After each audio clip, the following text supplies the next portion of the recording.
الحمد للہ رب العالمین والصلاة والسلام علی حبیبہ محمد وآلہ وصحبہ اجمعین۔ اعوذ باللہ من الشیطان الرجیم، بسم اللہ الرحمن الرحیم۔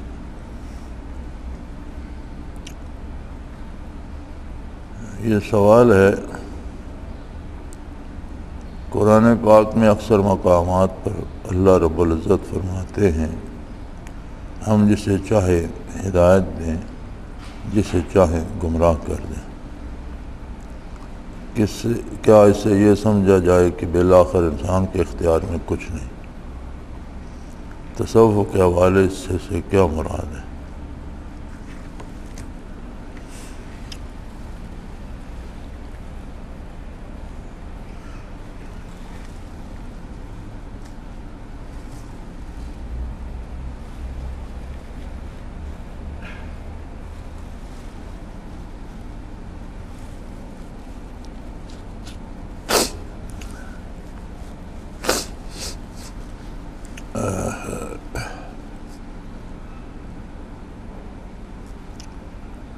جہاں تک ذات باری کا تعلق ہے،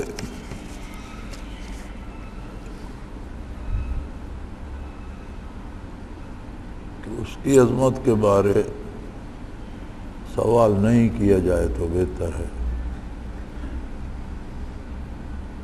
یہ چیزیں ہر آدمی کے سمجھنے کی نہیں ہوتی، اور جس کو سمجھ نہیں آتی اس کا نقصان ہوتا ہے۔ سوال یہ ہے کہ آپ ایک مکان بناتے ہیں، اینٹ مٹی سیمنٹ گارا یہ وہ لگاتے ہیں، بڑی خوبصورت ٹائلیں لگاتے ہیں، دیواروں کو رنگ کرتے ہیں، قیمتی لائٹیں لگاتے ہیں، بیڈ روم سجاتے ہیں، ڈرائنگ روم بناتے ہیں۔ بیڈ روم کے ساتھ ایک باتھ روم بناتے ہیں، میرے خیال میں اس کی ٹائلیں زیادہ قیمتی، دیواریں زیادہ اچھی، چھت خوبصورت فوارے پانی۔ اب بیڈ روم میں آپ خود رہتے ہیں، باتھ روم کو آپ بطور ٹوائلٹ یوز کرتے ہیں۔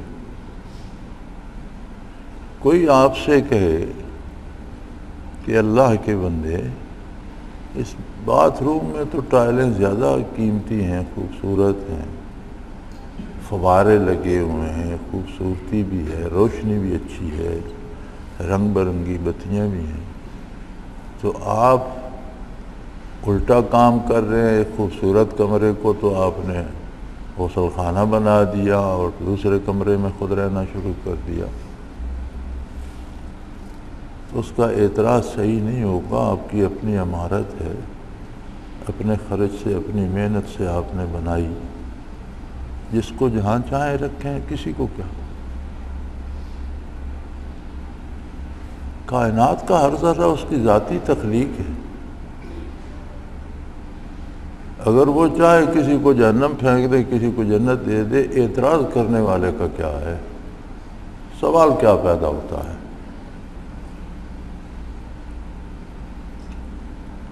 لیکن اس نے وہ کر سکتا ہے، جیسا چاہے کر سکتا ہے، اس کی اپنی مخلوق ہے۔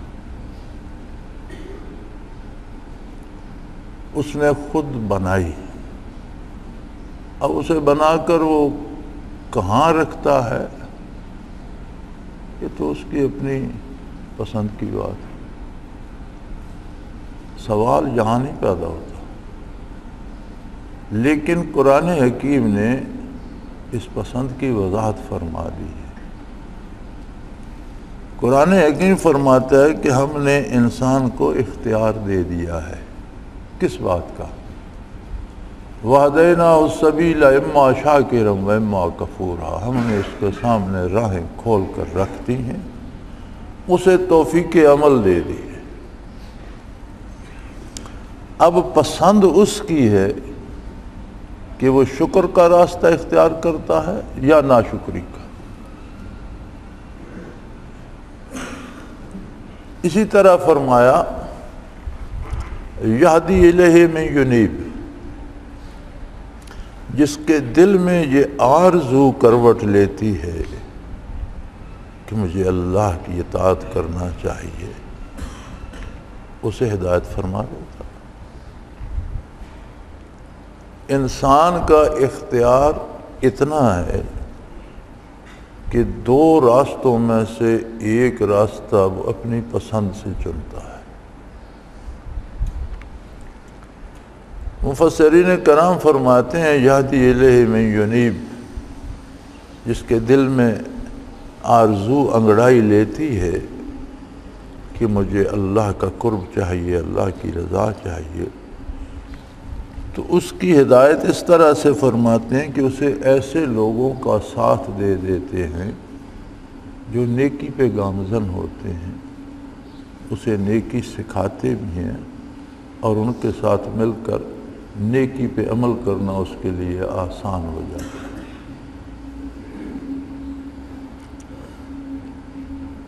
لیکن اگر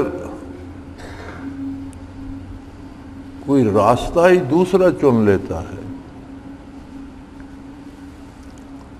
تو پھر جو اس کا عمل ہے وہ بیج بن جاتا ہے، اس پر وہی فصل آتی ہے جو بیج اس نے بویا۔ گندم از گندم بروید، جو ز جو، از مکافات عمل غافل مشو۔ ہر عمل اپنا ایک نتیجہ لاتا ہے، جیسے دنیا کا بھی ایک اصول ہے کہ ہر ایکشن کا ری ایکشن ہوتا ہے۔ کوئی عمل آپ کرتے ہیں تو اس کا ایک رد عمل آتا ہے۔ سو اللہ کریم نے یہ جو ارشاد فرمایا کہ جسے چاہیں ہدایت دیں، جسے چاہیں گمراہ کر دیں، یہ نبی کریم صلی اللہ علیہ وسلم کی ان کاوشوں، ان کوششوں اور اس آرزو کے مقابلے میں فرمایا کہ حضور تو چاہتے تھے کہ ہر بندے کو ہدایت ہو جائے، آپ رحمت للعالمین تھے، جو پتھر پھینکتے تھے ان کے لیے دعائیں فرماتے تھے، جو ایذا دیتے تھے ان کی ہدایت کی دعا فرماتے تھے، اور لوگوں کو گمراہ دیکھ کر حضور اکرم صلی اللہ علیہ وسلم کو رنج ہوتا تھا۔ ایک جگہ ارشاد فرمایا کہ آپ اتنا دکھ محسوس کرتے ہیں، کیا ان کفار کی گمراہی پر رنجیدہ ہو کر اپنے آپ کو آپ ہلاک ہی کر لیں گے، جان ہی دے دیں گے آپ؟ تو فرمایا یہ تو میرے فیصلے ہیں، میں جسے چاہوں ہدایت دوں، جسے نہ چاہوں نہ دوں، آپ کا کام میرا پیغام پہنچانا ہے، آگے جو رد کرتا ہے وہ اپنا نتیجہ بھگتے گا، جو مانتا ہے وہ اس کا پھل پائے گا۔ تو ہمیں یہیں تک رہنا چاہیے کہ جب اللہ کریم نے ارشاد فرمایا تو یہ حق ہے، اس نے ہدایت یا گمراہی دونوں میں سے ایک کو اختیار کرنے کا ہمیں اختیار دے دیا۔ پھر ان لوگوں کا بھی ذکر فرمایا جو کبھی نیکی کر لیتے ہیں، کبھی غلطیاں کرتے ہیں، خلطوا عملا صالحا، اس طرح کی کوئی آیہ کریمہ ہے مجھے یاد نہیں، کہ وہ بھلائی اور برائی کو ملا دیتے ہیں، کبھی نیکی کر رہے ہیں کبھی غلطی کر رہے ہیں۔ فرمایا ان کا معاملہ میرے ساتھ ہے، میں جو چاہوں ان کا فیصلہ کروں گا۔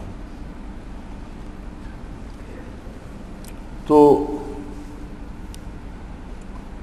چھوٹی چھوٹی باتیں، چھوٹی چھوٹی آرزوئیں، خواہشات ان فیصلوں کا سبب بن جاتی ہیں۔ اس لیے قلب کی طرف زیادہ متوجہ ہونا اور ذکر قلبی پہ زیادہ زور دینا، قلب کو ذاکر کرنا، یہ ساری محنت، سارا مجاہدہ اس لیے ہے کہ قلب دنیاوی رغبتوں سے بے نیاز ہو کر وصول حق کی طرف بڑھے، اور اس میں جو آرزوئیں جنم لیں وہ اللہ کریم کی رضا اور اس کی خصوصی رحمت اور اس کے قرب کے حصول کے لیے ہوں۔ تو انسانی اختیارات کا اگر جائزہ لیا جائے تو اس کے سوا اس کے بس میں کچھ بھی نہیں۔ وہ سمجھتا ہے میں نے پانی پیا، لیکن اللہ چاہے تو پینے کی توفیق طلب کر سکتا ہے۔ وہ سمجھتا ہے میں نے کھایا، وہ چاہے تو کھانے کی توفیق طلب کر سکتا ہے۔ اچھا بھلا صحت مند آدمی نظر آتا ہے لیکن وہ کھا پی نہیں سکتا۔ چلنا پھرنا، اٹھنا بیٹھنا، ہم نے یہ کر دیا وہ کچھ بھی نہیں ہم کر سکتے۔ جب وہ کسی ایک عضو کو معطل کر دیتا ہے تو ہم بیکار ہو جاتے ہیں۔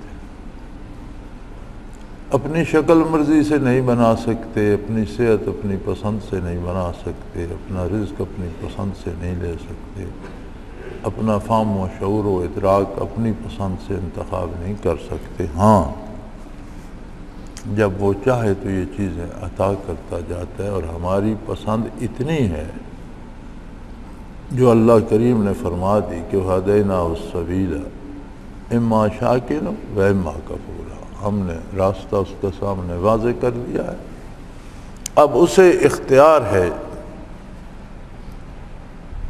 شاعر نے کہا تھا رخ روشن کے آگے شمع رکھ کر وہ یہ کہتے ہیں، رخ روشن کے آگے شمع رکھ کر وہ یہ کہتے ہیں، ادھر جاتا ہے دیکھیں یا ادھر پروانہ آتا ہے۔ دنیا کی خوبصورتی، دنیا کا حسن، دنیا کی لذتیں، رنگین فضائیں، یہ خوبصورت آرزوئیں، گاڑیاں، شور شرابہ، حکومتیں، عہدے، اقتدار، دولتیں، بڑے بڑے گھر، یہ سارا کیا ہے؟ یہ دنیا کا حسن ہے، اور اس کے مقابلے میں وصول حق ہے۔ یہ ضروری نہیں کہ طالبان حق کے پاس دنیا کی دولت نہ ہو، طالبان حق کے پاس اگر ہوتی ہے تو حلال اور جائز وسائل سے ہوتی ہے، اس پر زکوٰۃ ادا کرتے ہیں، صدقات دیتے ہیں، اور اسے جائز مصارف پہ خرچ کرنے کا اہتمام کرتے ہیں، تو وہ دنیا شمار نہیں ہوتی۔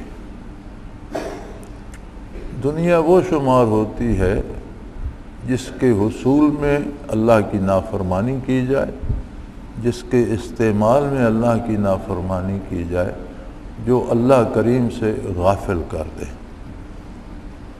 فرمایا چیست دنیا از خدا غافل بودن، دنیا کیا ہے؟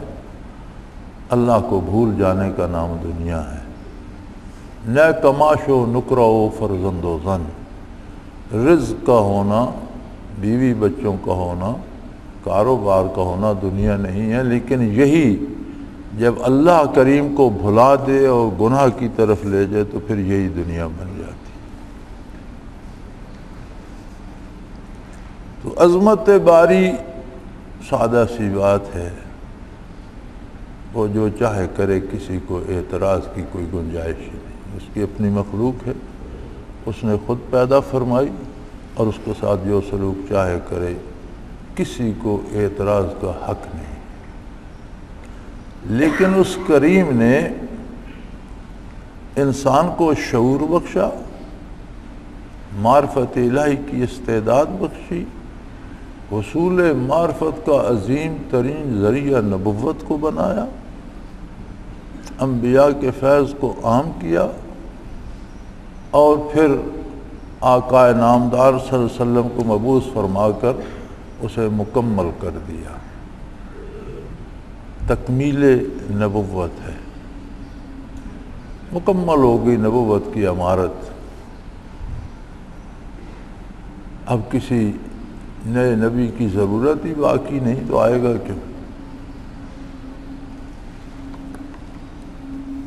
اور در رحمت اتنا کھول دیا، ایسے واقعہ کہ یہ اسی کو زیبا ہے۔ ساری عمر کفر و شرک بت پرستی کرتا رہا، چوریاں ڈاکے کرتا رہا، برائی کرتا رہا، دم نکلنے سے پہلے کسی لمحے خلوص سے توبہ کر لے اور اس سب کو چھوڑ دے، فرمایا میں سب معاف کر دوں۔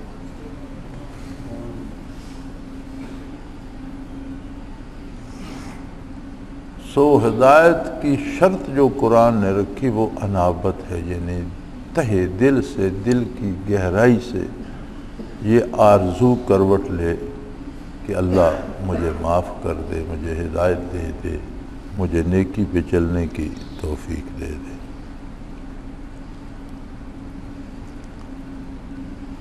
یہ دوسرا سوال ہے تو حضرت بہو رحمۃ اللہ علیہ کے متعلق انہی سے پوچھا جانا چاہیے، جس ہستی نے جو فرمایا اس کا معنی اسی سے پوچھا جانا چاہیے۔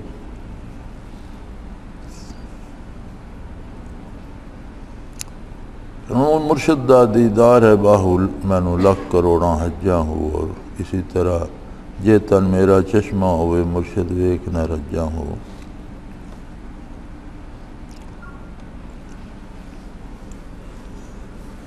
یہ اشارہ اس طرف ہے کہ جو معیار صحابیت ہے کہ کسی کو ایمان نصیب ہوا اور ایمان کے ساتھ اس کی نگاہ وجود اثر رسول اللہ صلی اللہ علیہ وسلم پر پڑ گئی تو اس ایک نگاہ نے اسے شرف صحابیت سے مشرف کر دیا۔ اور اگر حضور کی نگاہ اس پر پڑ گئی تو نور علی نور ہو گیا۔ اگر کسی کی طرف حضور کی نگاہ مبارک متوجہ نہیں ہوئی لیکن ایمان لانے کے بعد اس نے حضور کی زیارت کر لی تو صحابی ہو گیا۔ صحابیت سے مراد تو ہے صحبت یافتہ، لیکن اس کا مفہوم جو شرعی ہے وہ یہ ہے کہ نبوت کے بعد ولایت ہے، اپنا کرم فرماتا ہے اللہ کریم اور اپنے خاص بندوں کو قلبی کیفیات عطا کرتا ہے جو سراپا نیکی کی طرف ہوتی ہیں، اتباع شریعت کی طرف ہوتی ہیں، برکات نبوت کا نزول ہوتا ہے جہاں۔ تو ہم اولیاء اللہ کی بڑی قدر کرتے ہیں۔ ہماری اس سرزمین پر برِ صغیر میں بے شمار ولی اللہ کے مزارات ہیں اور 1300 سالواں عرس منایا جا رہا ہے اور 300 سالواں اور 700 سالواں، یعنی صدیاں بیت گئیں لیکن لوگ عزت و احترام کیوں؟ وہ ایک ولی ہے نا، اور وہ بھی ہمارے خیال میں، ہمارے پاس سند نہیں ہے، ہم یہ سمجھتے ہیں کہ یہ ولی اللہ ہے، یہ ہمارا فیصلہ ہے۔ اللہ کے نزدیک کیا ہے وہ بندہ جانے اور اللہ جانے۔ ہو سکتا ہے ایک شخص کو ہم ولی اللہ سمجھتے ہیں اسے ولایت نصیب نہ ہو سکتا ہے ایک شخص کو ہم عام آدمی سمجھتے ہیں وہ پائے کا ولی اللہ ہو۔ ہمارے پاس تو کچھ سند نہیں ہے۔ اگر دنیا کی جتنی آبادی گزر چکی، جو آئندہ آئے گی، جو موجود ہے، ساری ولایت سے مشرف ہو جائے اور سارے اعلیٰ پائے کے ولی ہو جائیں اور سب کی ولایت جمع کی جائے تو صحابی کی گرد پاک کو نہیں پہنچتی۔ شرف صحابیت اتنا بلند ہے کہ باقی ساری مخلوق کے جتنے اعلیٰ پائے کے مفسرین، محدثین، ائمہ دین، فقہاء، ولی اللہ، اعلیٰ منازل، سب ان کی خاک کے پاس ایک کم تر درجہ رکھتے. تو پھر ایک نگاہ میں صحابی ہو جانا، تو وہی فرماتے ہیں نا، مرشد دادی دار ہے باہو، لاکھ کروڑاں حجاں ہو. لاکھوں کروڑوں حجوں سے تو کوئی صحابی نہیں بن سکتا، لیکن ایک نگاہ کی زیارت سے وہ صحابی ہو گئے. وہ جو کسی نے کہا تھا نا، منسی پارے دل می فروشم، میں دل کے ٹکڑے بیچتا ہوں. منسی پارے دل می فروشم بے گفتہ قیمتش، اس نے کہا قیمت بتاؤ. گفتم نگاہ ہے، میں نے کہا ایک نظر کے بدلے دے دو. منسی پارے دل می فروشم بے گفتہ قیمتش، گفتم نگاہ ہے بے گفتہ کم ترش. اس نے کہا بھائی کوئی مول تول کرو، کوئی گھٹاؤ بڑھاؤ، مانگی قیمت کون دیتا ہے؟ گفتہ کم ترش، اس سے کم کرو. اس نے کہا گفتم کے گاہ، یار زندگی میں ایک نگاہ سے میں کب کہتا ہوں کہ روز کی نگاہ نصیب ہو، زندگی میں ایک نگاہ سے ہی. تو وہ ایک نگاہ اتنا کام کر جاتی ہے جو برسوں کی عبادت نہیں کر سکتی. عبادات سے ثواب مرتب ہوتا ہے اور نگاہ سے کیفیات بنتی ہے. کیفیات از قسم ثمرات ہوتی ہیں، پھل ہوتا ہے. عبادت کا مقصد بھی اس پر ثمرات کا حصول ہے، اس کے پھل کا حصول ہے. اور ایک نگاہ سے جو کیفیت نصیب ہوتی ہے، دراصل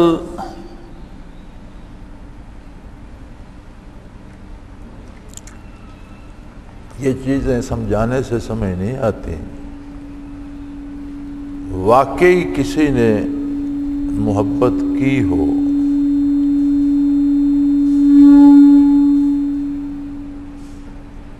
تو وہ سمجھ سکتا ہے.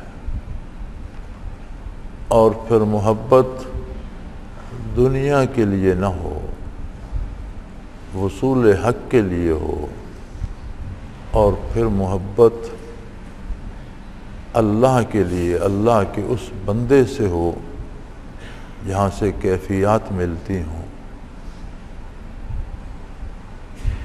تو تب جا کر ایک حد تک سمجھ آتی ہے. محبت کو سمجھنا ہے تو نہ سے خود محبت کر. محبت کو سمجھنا ہے تو نہ سے خود محبت کر. کنارے سے کبھی اندازہ طوفان نہیں ہوتا.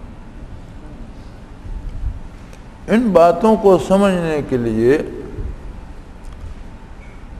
خود محبت کرنا پڑتی ہے. جس کے دل میں وہ طلب، وہ تڑپ، وہ محبت آ جائے، وہی ان باتوں کو، ان چیزوں کو سمجھ سکتا ہے. کہنے کو آپ کہتے رہیں، تشریحات کرتے رہیں، باتیں بناتے رہیں، باتیں باتیں باتیں، باتوں میں کیا رکھا ہے؟ جتنا اس میں اضافہ کرتے جائیں، باتیں بڑھاتے جائیں، باتیں باتیں، باتوں میں کیا رکھا ہے؟ باتیں ہوتی رہیں گی، کچھ پلے نہیں پڑے گا. تو ان چیزوں کو سمجھنے کے لیے خود جب اللہ کریم محبوب بن جاتے ہیں تو پھر جتنے وسائل و ذرائع وصال محبوب کے ہوتے ہیں وہ بھی محبوب ہو جاتے ہیں.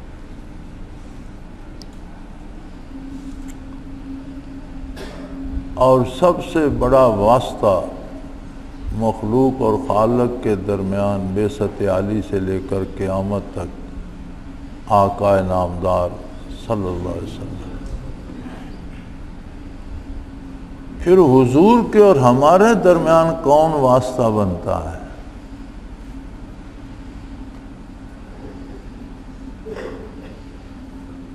ہمارے اور رب العالمین کے درمیان واسطہ نبی کریم صلی اللہ علیہ وسلم کی ذات ہے، اور اس ذات کریم کے اور ہمارے درمیان کون واسطہ بنتا ہے، اور جو بنتا ہے وہ کتنا قیمتی ہوگا،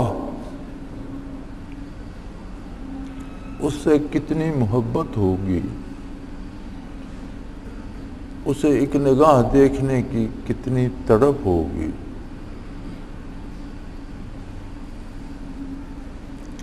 یہ چیزیں کرنے کی ہیں، کہنے کی نہیں۔ تو اہل اللہ اور صوفیاء اپنی کیفیات کا اظہار کرتے رہتے ہیں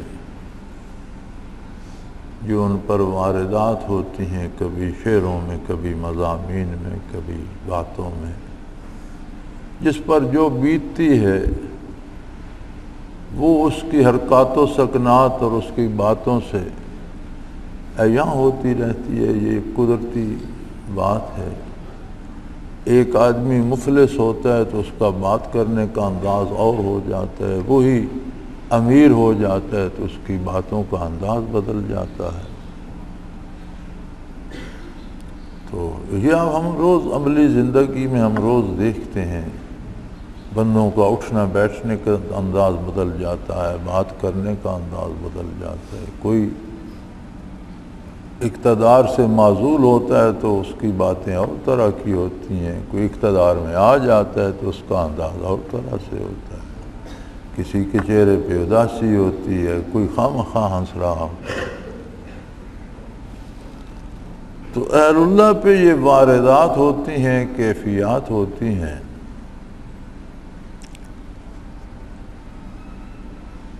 الحمدللہ میرا اپنا ذاتی تجربہ یہ ہے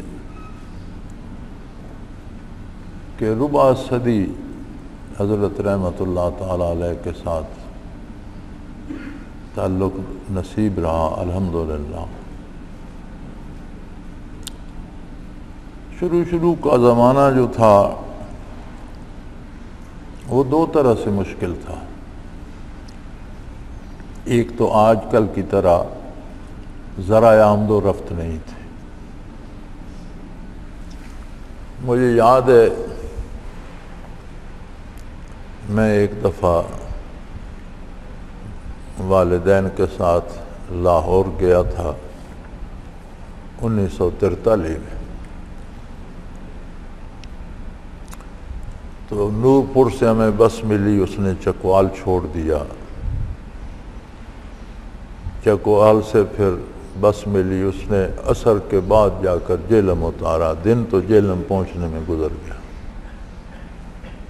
اب کوئی ایسی بس نہیں ہوتی تھی جو جہلم سے لاہور جاتی، جہلم سے گجرات جاتی تھی، پھر گجرات سے وزیر آباد، پھر وزیر آباد سے گجرانوالہ، پھر گجرانوالہ سے لاہور۔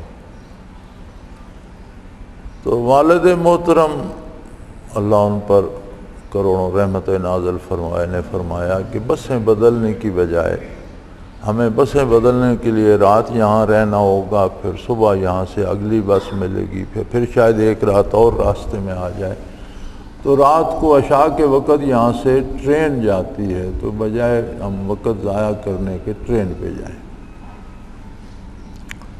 تو ہم ریلوے اسٹیشن پہنچ کے عشاء کے قریب وہاں سے گاڑی میں سوار ہو کے نکلے، اور فجر کے بعد اس ٹرین نے ہمیں لاہور پہنچایا۔ یعنی مسلسل سفر میں بھی صبح سے لے کر دوسری صبح تک 24 گھنٹے لگ گئے۔ تو اب تو 10 گھنٹے میں بندہ لاہور سے ہو کے آ جاتا ہے۔ میں نے بارہا تجربہ کیا، اس گیٹ سے نکل کر لاہور میں اپنے گھر کے گیٹ تک مجھے 3 گھنٹے لگتے تھے، وہاں سے نکلتا تھا یہاں پہنچنے میں 3 گھنٹے لگتے تھے، گویا 6 گھنٹے میں بندہ آ جا سکتا ہے۔ وسائل بدل گئے۔ تو شروع میں جب حضرت جی کی خدمت میں جاتے تھے تو یہاں سے جو گاڑی ملتی نورپور سے وہ منارے چھوڑ دیتی، منارے سے جو ملتی وہ پیل چھوڑ دیتی، پھر پیل سے بس پکڑتے وہ تلگنگ چھوڑ دیتی، پھر تلگنگ سے بس پکڑتے تو وہ دندہ شاہ بلاول اتار دیتی۔ اور خوش قسمتی ہوتی کہ اگر ہم صبح کے نکلے ہوئے عصر تک وہاں پہنچ جاتے تو اس بات پہ منحصر ہوتا تھا کہ آگے گاڑی اگلی ملتی جائے۔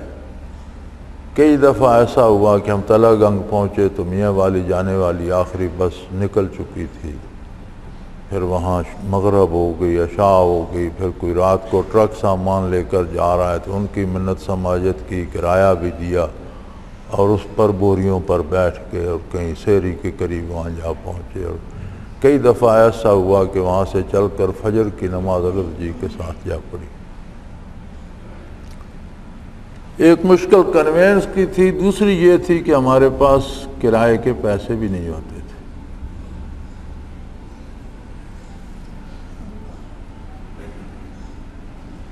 تو مجھے اچھی طرح یاد ہے کہ 5 روپے جب ہو جاتے تو بس سے آنے جانے کا خرچہ ہو گیا، اب چلتے ہیں حضرت کی طرف، زائدہ ضرورت 5 روپے۔ ان سب مشکلات کے باوجود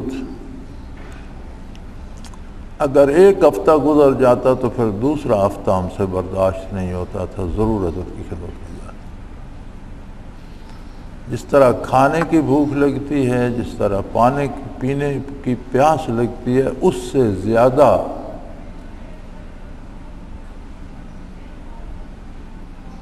ملاقات کا شوق اس سے زیادہ ہوتا تھا۔ اور کتنی دفعہ ہم جاتے، حضرت سے ملاقات ہوتی، زیارت ہوتی، رات رہتے، کھانا کھاتے، صبح چائے پیتے یا صبح نماز پڑھ کے نکل پڑتے۔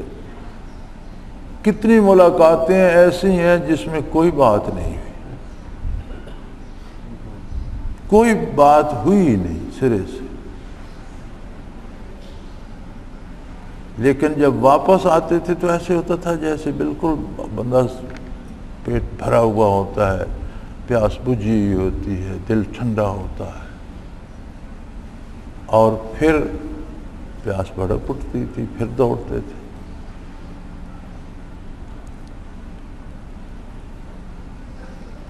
تو اس کی ترجمانی میرے خیال میں حضرت سلطان بہو رحمۃ اللہ تعالی علیہ نے اپنے الفاظ میں کی ہے، اور اس طلب، اس پیاس، اس کیفیت کو بیان کیا ہے۔ لیکن میرے بھائی یہ سب چیزیں کرنے کی ہیں، کہنے سے کیا ہوتا ہے؟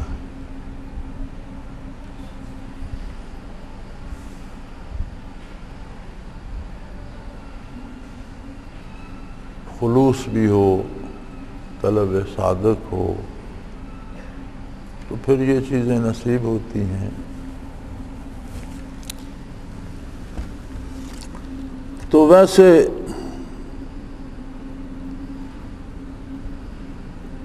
جیسے حضور اکرم صلی اللہ علیہ وسلم کا ارشاد عالی بخاری شریف میں بھی ہے، ہم قوم لا یشقی جلیسہم، یہ عجیب لوگ ہیں، یہ ایسے لوگ ہیں جن کے پاس بیٹھنے والا بھی بدبخت نہیں رہتا۔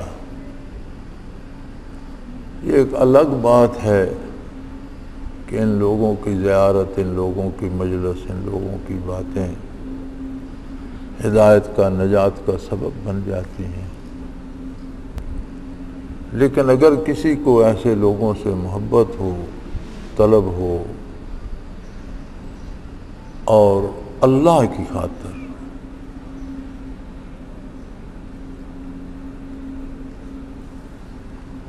نبی کریم صلی اللہ علیہ وسلم کے ساتھ مکی زندگی میں تو کوئی منافق نہیں تھا کہ مشکلات سے عبارت تھی۔ مدینہ منورہ میں ریاست اسلامی وجود میں آئی اور حضور صلی اللہ علیہ وسلم کی ایک حیثیت امیر ریاست کی بھی تھی، تو لوگ دنیاوی مفاد کی خاطر بھی گھس آئے، بظاہر مسلمان ہو گئے لیکن دل میں یہ تھا کہ کوئی دنیاوی فائدہ اٹھا لیں، تو وہ منافق کہلائے۔ اہل اللہ کے ساتھ بھی جب جماعتیں بنتی ہیں تو بڑے کھرے کھرے لوگ آتے ہیں، جب پھیل جاتی ہیں بڑی ہو جاتی ہیں تو پھر مفاد پرست بھی آ جاتے ہیں، وہ تلاش کرتے رہتے ہیں کہ کوئی امیر آدمی آیا ہوا ہے تو اس سے دوستی کر لی جائے، کوئی کسی محکمے کا افسر آیا ہوا ہے تو اس کی خدمت کی جائے، اسے لوٹا بھر کر دے تو اسے بستر بچھا دو، اسے کھانا کھلا دو، دوستی اس سے کوئی فائدہ اٹھائیں گے۔ تو ہر طرح کی مخلوق ہوتی ہے، جو جیسا کرتا ہے ویسا ہی پھل پاتا ہے۔ تو یہ کیفیات اللہ کریم سمجھائے تو تب سمجھ آتی ہے کہ یہ حالت نصیب ہو تو، کہ محبت کو سمجھنا ہے تو نہ سے خود محبت کر، کنارے سے کبھی اندازے طوفان نہیں ہوتا۔ کیفیات باتیں کرنے سے نہیں ہوتی، وارد ہو جائیں تو سمجھ آ جاتی ہے۔ پیچھے میں بیمار ہوا تو بڑے وہ سخت سیٹی کے ڈاکٹر نے لگا بہت زیادہ درد کرتے تھے تو مجھے حوصلہ دینے لگا، کوئی نہیں اسے اب تھوڑی دیر ملیں گے تو یہ ٹھیک ہو جائے، یہ ہوگا وہ ہوگا۔ میں نے کہا ڈاکٹر صاحب بات یہ ہے کہ جو مجھے لگا رہے ہیں 2 ٹیکے ایسے آپ کو لگاتے ہیں، پھر آپ کو سمجھ آئے گی کہ ملنے سے کتنی دیر میں ٹھیک ہوتے ہیں اور اس سے درد کتنا ہوتا ہے۔ لگ مجھے رہے ہیں، میں برداشت کر رہا ہوں، آپ مجھے بچوں کی طرح بہلائیں نہیں، مجھے پتہ ہے جو کچھ مجھ پر بیت رہی ہے، ٹھیک ہے آپ نے لگانے ہیں لگائیں۔ تو جو حالات خود پر بیتیں ان کی سمجھ آتی ہے۔ اللہ کریم ہر دل کو یہ درد دے اور اس کے ثمرات عطا فرمائے۔ آخر دعوانا ان الحمد للہ رب العالمین۔